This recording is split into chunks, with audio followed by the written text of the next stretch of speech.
Hello dear student. हमारा ये जो होम साइंस का सीरीज चल रहा है आहार और पौष्टिकता, तो इसमें हमने क्वेश्चन का लगातार प्रैक्टिस सेट कर रहे हैं। तो डियर स्टूडेंट, आप लोगों का बहुत बहुत स्वागत है एजुकेशन TWS पे। उम्मीद करती हूँ आप सभी स्वस्थ होंगे, मस्त होंगे। तो डियर स्टूडेंट, ज़्यादा समय नहीं लेते हुए चलिए आज के सेशन का स्टार्ट करते हैं। अभी तक आपने चैनल को सब्सक्राइब नहीं किया है तो प्लीज़ चैनल को सब्सक्राइब कर लीजिए ताकि आने वाले हर वीडियो आप तक पहुंचती रहे और अपना प्रैक्टिस करते रहिए। तो इसी के साथ चलिए हम लोग क्वेश्चन अपना देखेंगे। क्वेश्चन हमारा है 107। क्वेश्चन हमारा कह रहा है कि भोजन जिसमें संतृप्त वसा, ट्रांस वसा, कोलेस्ट्रॉल और परिष्कृत शर्करा कम होती है वह उन्नत रक्त खाली स्थान को नियंत्रित करने में सहायता करते हैं। ऑप्शन ए है शर्करा स्तर, ऑप्शन बी है लिपिड स्तर और ऑप्शन सी है सोडियम स्तर और ऑप्शन डी है प्रोटीन स्तर। तो डियर स्टूडेंट, फटाफट आंसर करिए। कह रहा है क्वेश्चन कि भोजन जिसमें संतृप्त वसा, ट्रांस वसा, कोलेस्ट्रॉल और परिष्कृत शर्करा कम होती है वह उन्नत रक्त किसको नियंत्रित करने में सहायता करता है। तो हमारा ऑप्शन हो जाएगा बी, लिपिड स्तर को नियंत्रित करने में सहायता करता है। ठीक है। तो डियर स्टूडेंट, वह भोजन जिसमें संतृप्त वसा, ट्रांस वसा, कोलेस्ट्रॉल और परिष्कृत शर्करा कम होती है उन्नत रक्त जो है लिपिड स्तर को नियंत्रित करने में सहायता करता है। तो इसलिए हमारा बी, लिपिड स्तर जो है करेक्ट आंसर हो जाएगा। नेक्स्ट क्वेश्चन देखते हैं। क्वेश्चन नंबर हमारा है 108। क्वेश्चन हमारा कह रहा है कि मानव दूध खाली स्थान विटामिन का अच्छा स्रोत है। ऑप्शन ए है vitamin E, vitamin A, vitamin D, vitamin C. तो करेक्ट आंसर आप करेंगे। क्वेश्चन है कि मानव दूध किस विटामिन का अच्छा स्रोत है। तो हमारा ऑप्शन ए करेक्ट आंसर हो जाएगा, विटामिन ई का अच्छा स्रोत है। डियर स्टूडेंट, मानव दूध विटामिन ई का अच्छा स्रोत है। इस विटामिन के कारण जो शिशु में प्रतिरक्षा तंत्र होता है वो मजबूत होता है, जिसके कारण बच्चे को बीमारियों से लड़ने में सहायता मिलती है। तो इसलिए जो मानव का दूध है उसमें विटामिन ई का अच्छा स्रोत माना जाता है, पाया जाता है। तो ऑप्शन ए हमारा करेक्ट आंसर हो जाएगा। नेक्स्ट क्वेश्चन देखते हैं। क्वेश्चन नंबर हमारा है 109। 109 हमारा क्वेश्चन कह रहा है कि नमक सामान्यतः खाली स्थान के साथ दृढ़ किया जाता है। ठीक है। तो इसको ऑप्शन कई हैं, आप बताएंगे कि कौन सा ऑप्शन होता है। ए है, बी है, सी है और डी है। ठीक है। तो ऑप्शन ए कह रहा है विटामिन ए, ऑप्शन सेकंड है लौ और ऑप्शन थर्ड है विटामिन बी और फोर है फोलिक एसिड। ठीक है। तो आपको इनमें से आंसर देना है कि ए और बी, सॉरी, ए ऑप्शन है पहला और दूसरा सही है, ऑप्शन बी है सेकंड और फोर्थ सही है और ऑप्शन सी है सेकंड और थर्ड सही है और डी ऑप्शन है कि थर्ड और फोर्थ सही है। कौन सा सही होगा? क्वेश्चन है नमक सामान्यता किसके साथ दृढ़ किया जाता है। तो हमारा ऑप्शन ए करेक्ट आंसर हो जाएगा, विटामिन ए और लौह। तो ऑप्शन ए हमारा करेक्ट आंसर हो जाएगा। डियर स्टूडेंट, नमक सामान्यतः लौह और फोलिक एसिड के साथ दृढ़ किया जाता है। इसका उपयोग गर्भावस्था के दौरान आयरन की कमी और फोलिक एसिड की कमी को रोकने के लिए किया जाता है। तो इसका उपयोग एनीमिया के इलाज में भी किया जा सकता है। तो हमारा ऑप्शन ए करेक्ट आंसर हो जाएगा। नेक्स्ट क्वेश्चन देखते हैं।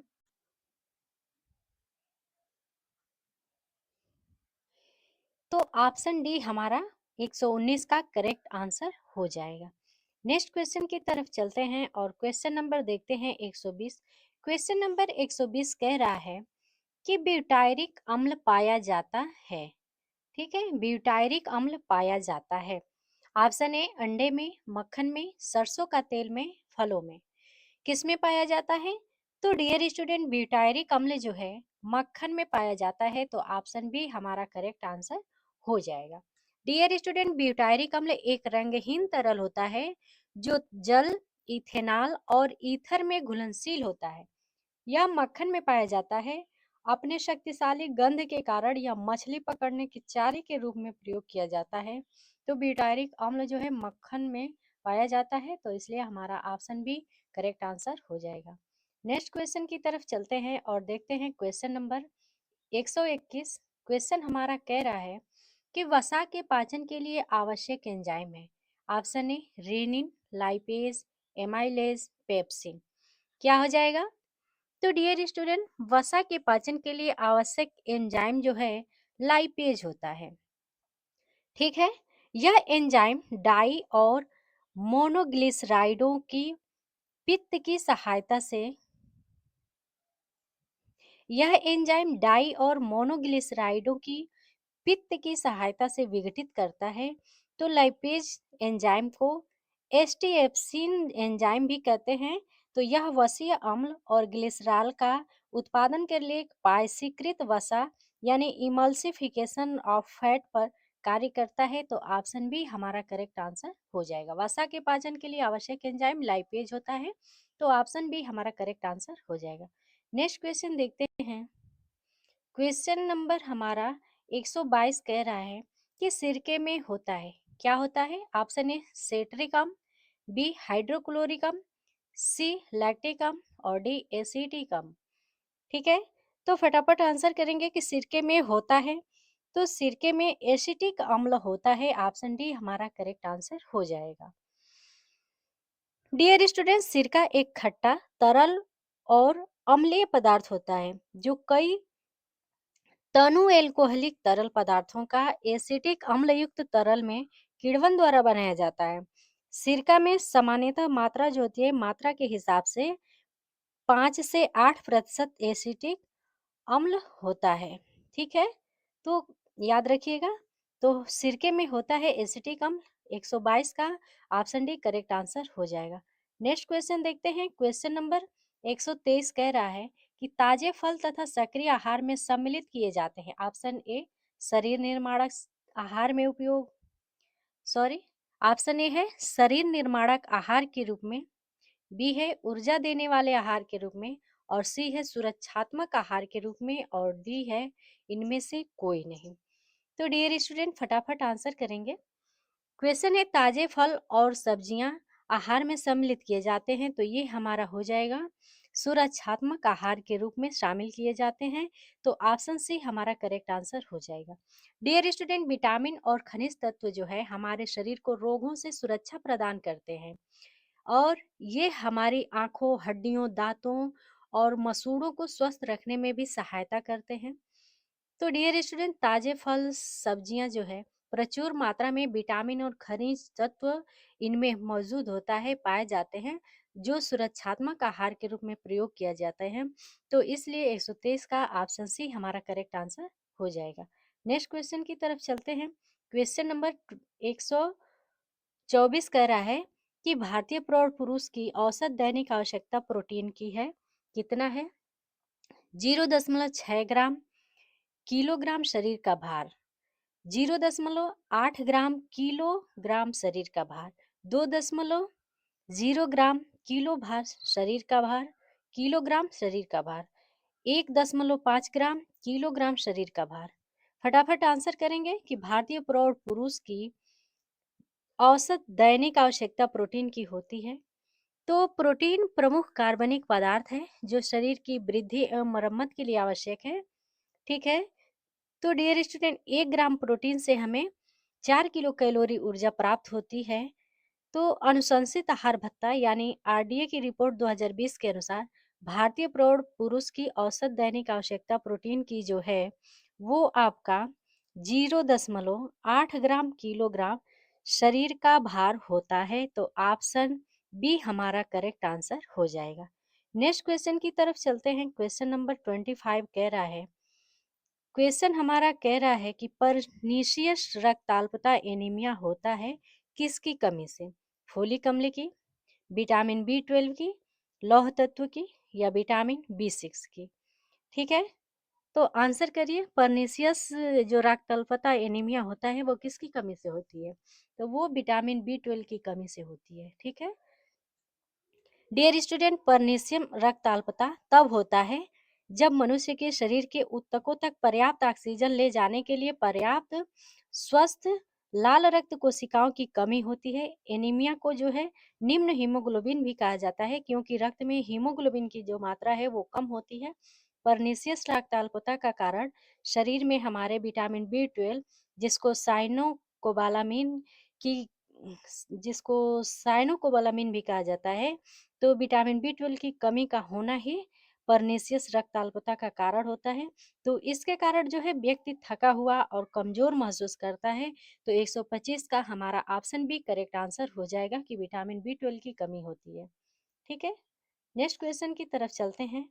और क्वेश्चन नंबर हमारा 126 कह रहा है कि एक स्नैक जो देता है 12 ग्राम कार्बोहाइड्रेट एवं 3 ग्राम वसा, वह शरीर को कितनी किलो कैलोरी देगा?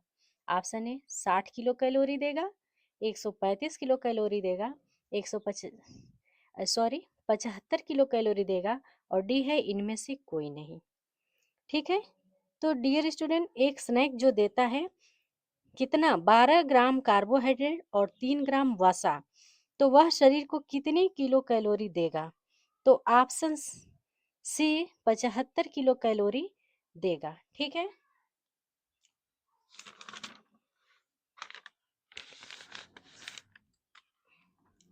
डियर स्टूडेंट, 1 ग्राम कार्बोहाइड्रेट में लगभग 4 किलो कैलोरी ऊर्जा और 1 ग्राम वसा में 9 किलो कैलोरी ऊर्जा प्राप्त होती है। तो 12 ग्राम कार्बोहाइड्रेट में यानी कि 12 × 4, ठीक है, 12 × 4, 4 कर दीजिए, तो आपका हो जाएगा यानी कि 48 48 किलो कैलोरी ऊर्जा, और 3 ग्राम वसा में, यानी कि 3 ग्राम वसा का मतलब 3 ग्राम में कितना हो जाए, 1 ग्राम में 9 किलो कैलोरी मिलता है वसा में। तो 3 ग्राम वसा में 9 तिरी 27, ठीक है, 27 हो जाएगा। तो 3 ग्राम वसा में यानी 9 × 3 = 27 किलो कैलोरी ऊर्जा प्राप्त होती है। तो एक स्नैक्स में कुल आपका कितना है, कुल आपका 48 प्लस हो जाएगा, 48 प्लस 27 = 75 किलो हो जाएगा। तो इसलिए हमारा ऑप्शन सी जो है करेक्ट आंसर हो जाएगा।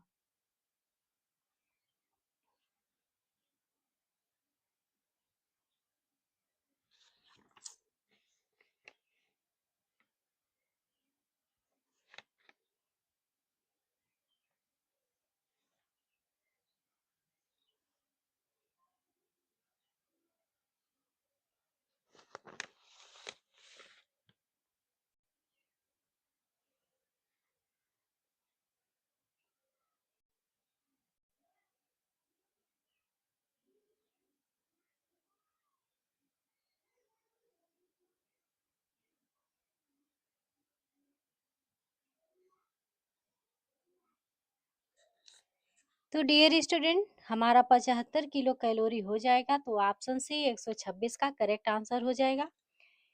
सो फ्रेंड, ये थे आहार और पौष्टिकता से 126 क्वेश्चन हमने लगभग कर लिया है। और लगभग हम 150-200 के करीब क्वेश्चन आहार और पौष्टिकता से करने वाले हैं। तो ये सेशन कैसा लगा कमेंट में ज़रूर बताइएगा। और प्लीज़ दोस्तों, आप ही के वजह से डियर फ्रेंड, डियर स्टूडेंट, आप ही के सहयोग से मुझे भी आगे बढ़ना है। तो आप इस चैनल को सब्सक्राइब नहीं किए हैं तो सब्सक्राइब कर लीजिए, लाइक कर दीजिएगा वीडियो अच्छी लगी है तो। ठीक है, और कमेंट में बताइएगा कि आपके कितने क्वेश्चन सही हुए हैं, ये वीडियो कैसी लगी। थैंक यू सो मच, मिलते हैं अगले वीडियो में।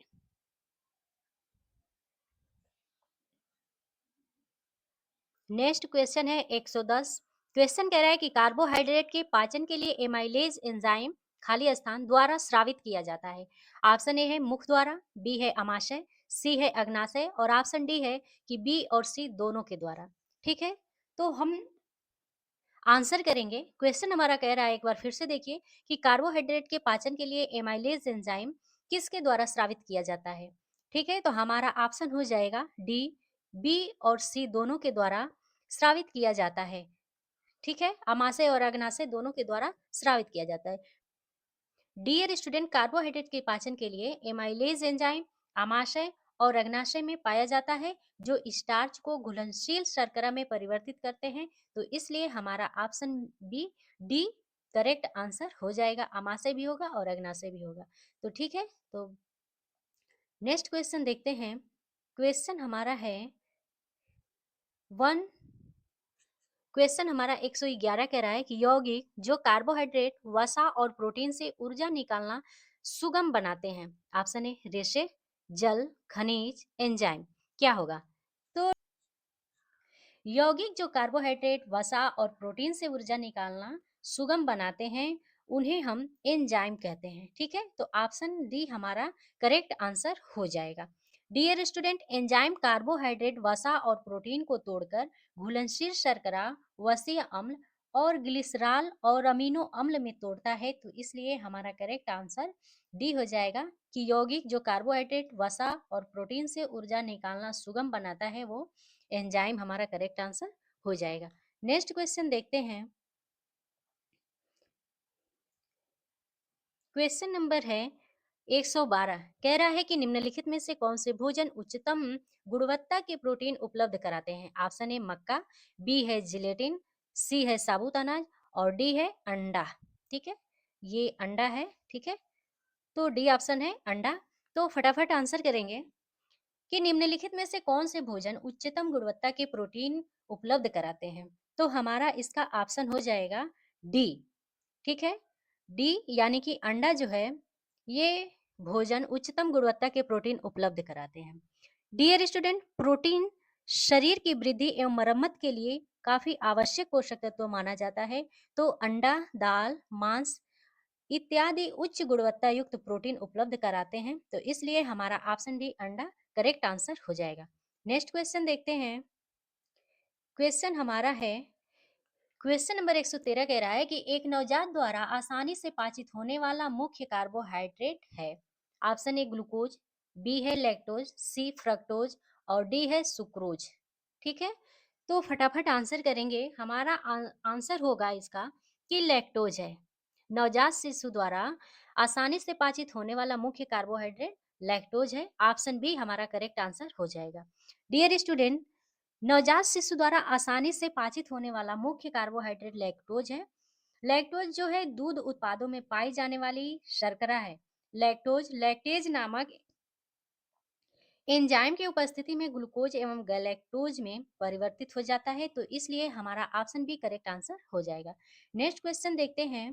क्वेश्चन नंबर 114 कह रहा है कि वह भोजन जो एक पोषणीय दृष्टिकोण से पूर्णतः अपर्याप्त है। ऑप्शन ए मृदु भोजन, बी है पूर्ण द्रव भोजन, सी है अस्पष्ट द्रव भोजन और डी है नियमित भोजन।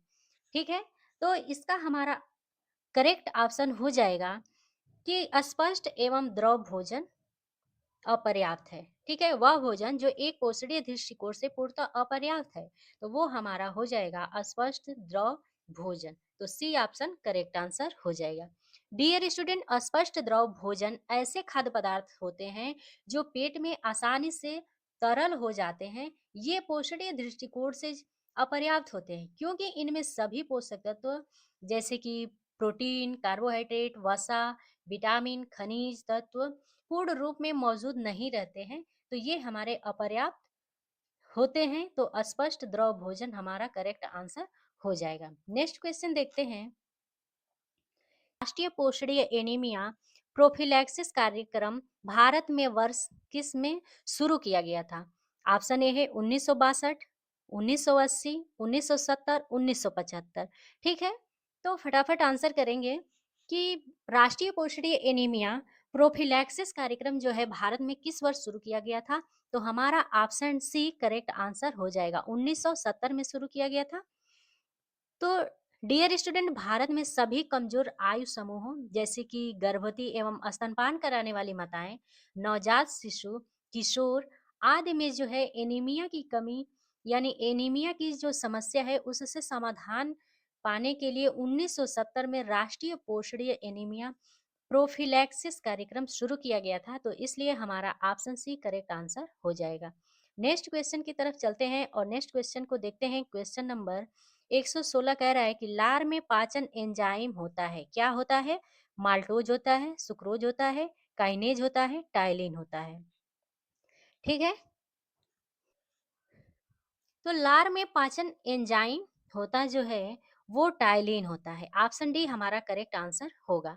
डियर स्टूडेंट, लार में पाया जाने वाला पाचन एंजाइम टाइलिन है, जो स्टार्च को शर्करा यानी शुगर में तोड़ता है।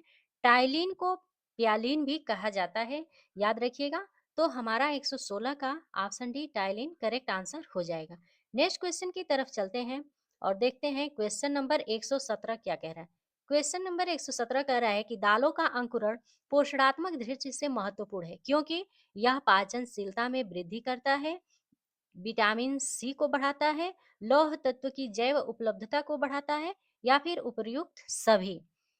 तो डियर स्टूडेंट, दालों का अंकुरण पोषणात्मक दृष्टि से महत्वपूर्ण है, क्योंकि ये जो है उपयुक्त सभी हमारा करेक्ट आंसर हो जाएगा।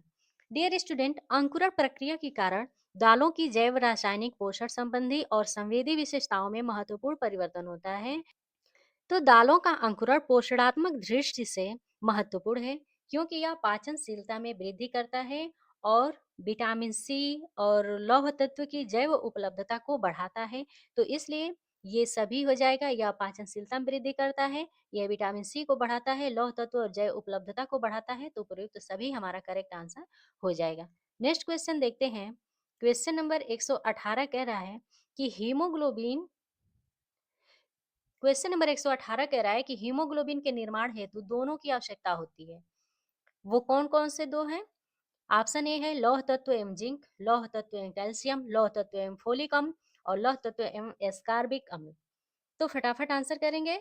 तो इसमें हमारा ऑप्शन सी करेक्ट आंसर हो जाएगा। हीमोग्लोबिन के निर्माण के लिए लौह तत्व और फोलिक अम्ल की आवश्यकता होती है। तो ऑप्शन सी हमारा करेक्ट आंसर हो जाएगा। डियर स्टूडेंट, हीमोग्लोबिन लाल रक्त कोशिकाओं का एक हिस्सा है, जो ऑक्सीजन ले जाता है और कार्बन डाइऑक्साइड को हटा देता है। तो यदि लौह तत्व यानी कि जो आयरन है, आयरन न हो तो लाल रक्त कोशिकाएं शरीर के ऊतकों को पर्याप्त ऑक्सीजन नहीं पहुंचा सकती है। फोलिक अम्ल की कमी से युवा लाल रक्त कोशिकाओं की परिपक्वता बाधित होती है, जिसके परिणाम स्वरूप एनीमिया होता है। तो अतः हीमोग्लोबिन के निर्माण के लिए लौह तत्व और फोलिक अम्ल की आवश्यकता होती है। तो ऑप्शन सी हमारा करेक्ट आंसर हो जाएगा। नेक्स्ट क्वेश्चन देखते हैं। नेक्स्ट क्वेश्चन है 119, कह रहा है कि पेक्टिन पाया जाता है। ऑप्शन है केले में, गेहूं में, अमरूद में, अंडे में। तो डियर स्टूडेंट, पेक्टिन जो है अमरूद में पाया जाता है। तो ऑप्शन सी हमारा करेक्ट आंसर हो जाएगा। डियर स्टूडेंट, पेक्टिन पौधों में पाए जाने वाले स्टार्च यानी हेटेरोपॉलीसेकेराइड की एक श्रेणी है। यह फलों, विशेषकर खट्टे फलों जैसे अमरूद में पाया जाता है। पेक्टिन घुलनशील होता है। पेक्टिन का उपयोग व्यावसायिक रूप से जैम और जेली बनाने के लिए किया जाता है। नेक्स्ट क्वेश्चन की तरफ चलते हैं और क्वेश्चन नंबर देखते हैं 120। क्वेश्चन नंबर 120 कह रहा है कि ब्यूटायरिक अम्ल पाया जाता है। ठीक है, ब्यूटायरिक अम्ल पाया जाता है। ऑप्शन ए अंडे में, मक्खन में, सरसों का तेल में, फलों में। किस में पाया जाता है? तो डियर स्टूडेंट, ब्यूटायरिक अम्ल जो है मक्खन में पाया जाता है। तो ऑप्शन बी हमारा करेक्ट आंसर हो जाएगा। डियर स्टूडेंट, ब्यूटायरिक अम्ल एक रंगहीन तरल होता है, जो जल, इथेनॉल और ईथर में घुलनशील होता है। यह मक्खन में पाया जाता है। अपने शक्तिशाली गंध के कारण यह मछली पकड़ने की चारे के रूप में प्रयोग किया जाता है। तो ब्यूटायरिक अम्ल जो है मक्खन में पाया जाता है। तो इसलिए हमारा ऑप्शन बी करेक्ट आंसर हो जाएगा। नेक्स्ट क्वेश्चन की तरफ चलते हैं और देखते हैं क्वेश्चन नंबर 121। क्वेश्चन हमारा कह रहा है कि वसा के पाचन के लिए आवश्यक एंजाइम है। Option A rennin, lipase, amylase, pepsin. क्या हो जाएगा? तो डियर स्टूडेंट, वसा के पाचन के लिए आवश्यक एंजाइम जो है लाइपेज होता है। ठीक है, यह एंजाइम डाई और मोनोग्लिसराइडों की पित्त की सहायता से विघटित करता है। तो लाइपेज एंजाइम को एस्टिएप्सिन एंजाइम भी कहते हैं। तो यह वसीय अम्ल और ग्लिसरॉल का उत्पादन के लिए पायसीकृत वसा यानी इमल्सिफिकेशन ऑफ फैट पर कार्य करता है। तो ऑप्शन बी हमारा करेक्ट आंसर हो जाएगा। वसा के पाचन के लिए आवश्यक एंजाइम लाइपेज होता है। तो ऑप्शन बी हमारा करेक्ट आंसर हो जाएगा। नेक्स्ट क्वेश्चन देखते हैं। क्वेश्चन नंबर हमारा 122 कह रहा है कि सिरके में होता है, क्या होता है? ऑप्शन ए सेट्रिक अम्ल, बी हाइड्रोक्लोरिक अम्ल, सी लैक्टिक अम्ल और डी एसिटिक अम्ल। ठीक है, तो फटाफट आंसर करेंगे कि सिरके में होता है, तो सिरके में एसिटिक अम्ल होता है, ऑप्शन डी हमारा करेक्ट आंसर हो जाएगा। डियर स्टूडेंट, सिरका एक खट्टा तरल और अम्लीय पदार्थ होता है जो कई तनु एल्कोहलिक तरल पदार्थों का एसिटिक अम्ल युक्त तरल में किण्वन द्वारा बनाया जाता है। सिरका में सामान्यतः मात्रा जो होती है, मात्रा के हिसाब से 5 से 8% एसिटिक अम्ल होता है। ठीक है, तो याद रखिएगा, तो सिरके में होता है एसिटिक अम्ल। 122 का ऑप्शन डी करेक्ट आंसर हो जाएगा। नेक्स्ट क्वेश्चन देखते हैं। क्वेश्चन नंबर 123 कह रहा है कि ताजे फल तथा सक्रिय आहार में सम्मिलित किए जाते हैं। ऑप्शन ए शरीर निर्माणक आहार में उपयोग, सॉरी, ऑप्शन ए है शरीर निर्माणक आहार के रूप में, बी है ऊर्जा देने वाले आहार के रूप में, और सी है सुरक्षात्मक आहार के रूप में, और डी है इनमें से कोई नहीं। तो डियर स्टूडेंट, फटाफट आंसर करेंगे। क्वेश्चन है ताजे फल और सब्जियां आहार में सम्मिलित किए जाते हैं, तो ये हमारा हो जाएगा सुरक्षात्मक आहार के रूप में शामिल किए जाते हैं, तो ऑप्शन सी हमारा करेक्ट आंसर हो जाएगा। डियर स्टूडेंट, विटामिन और खनिज तत्व जो है हमारे शरीर को रोगों से सुरक्षा प्रदान करते हैं, और ये हमारी आंखों, हड्डियों, दांतों और मसूड़ों को स्वस्थ रखने में भी सहायता करते हैं। तो डियर स्टूडेंट, ताजे फल सब्जियां जो है प्रचुर मात्रा में विटामिन और खनिज तत्व इनमें मौजूद होता है, पाए जाते हैं, जो सुरक्षात्मक आहार के रूप में प्रयोग किया जाता है, तो इसलिए 123 का ऑप्शन सी हमारा करेक्ट आंसर हो जाएगा। नेक्स्ट क्वेश्चन की तरफ चलते हैं।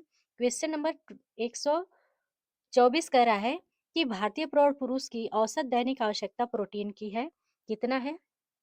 0.6 ग्राम किलोग्राम शरीर का भार, 0.8 ग्राम किलोग्राम शरीर का भार, 2.0 ग्राम किलो भार शरीर का भार, किलोग्राम शरीर का भार, 1.5 ग्राम किलोग्राम शरीर का भार।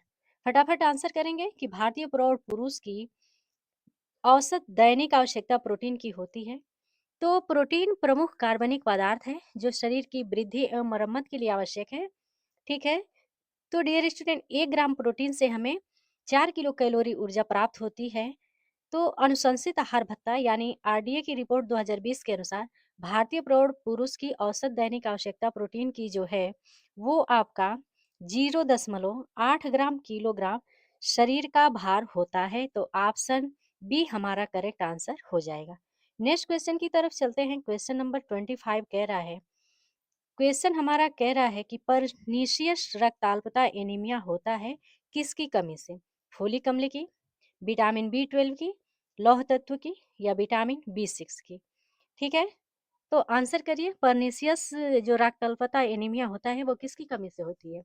तो वो विटामिन बी 12 की कमी से होती है। ठीक है, डियर स्टूडेंट, परनेशियम रक्त अल्पता तब होता है जब मनुष्य के शरीर के ऊतकों तक पर्याप्त ऑक्सीजन ले जाने के लिए पर्याप्त स्वस्थ लाल रक्त कोशिकाओं की कमी होती है। एनीमिया को जो है निम्न हीमोग्लोबिन भी कहा जाता है, क्योंकि रक्त में हीमोग्लोबिन की जो मात्रा है वो कम होती है। परनीसियस रक्त अल्पता का कारण शरीर में हमारे विटामिन बी 12, जिसको साइनोकोबालामिन की जिसको साइनोकोबालामिन भी कहा जाता है, तो विटामिन बी 12 की कमी का होना ही परनीसियस रक्ताल्पता का कारण होता है। तो इसके कारण जो है व्यक्ति थका हुआ और कमजोर महसूस करता है, तो 125 का हमारा ऑप्शन बी करेक्ट आंसर हो जाएगा कि विटामिन बी 12 की कमी होती है। ठीक है, नेक्स्ट क्वेश्चन की तरफ चलते हैं, और क्वेश्चन नंबर हमारा 126 कह रहा है कि एक स्नैक जो देता है 12 ग्राम कार्बोहाइड्रेट एवं 3 ग्राम वसा, वह शरीर को कितनी किलो कैलोरी देगा? ऑप्शन ए 60 किलो कैलोरी देगा, 135 किलो कैलोरी देगा, 75 किलो कैलोरी देगा, और डी है इनमें से कोई नहीं। ठीक है, तो डियर स्टूडेंट, एक स्नैक जो देता है कितना, 12 ग्राम कार्बोहाइड्रेट और 3 ग्राम वसा, तो वह शरीर को कितनी किलो कैलोरी देगा?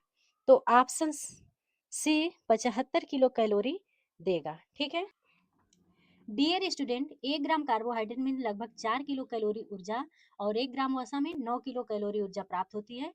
तो 12 ग्राम कार्बोहाइड्रेट में यानी कि 12 × 4, ठीक है, 12 × 4, 4 कर दीजिए, तो आपका हो जाएगा यानी कि 48, 48 किलो कैलोरी ऊर्जा और 3 ग्राम वसा में, यानी कि 3 ग्राम वसा का मतलब 3 ग्राम में कितना हो जाए, 1 ग्राम में 9 किलो कैलोरी मिलता है वसा में। तो 3 ग्राम वसा में 9 तिरी 27, ठीक है, 27 हो जाएगा।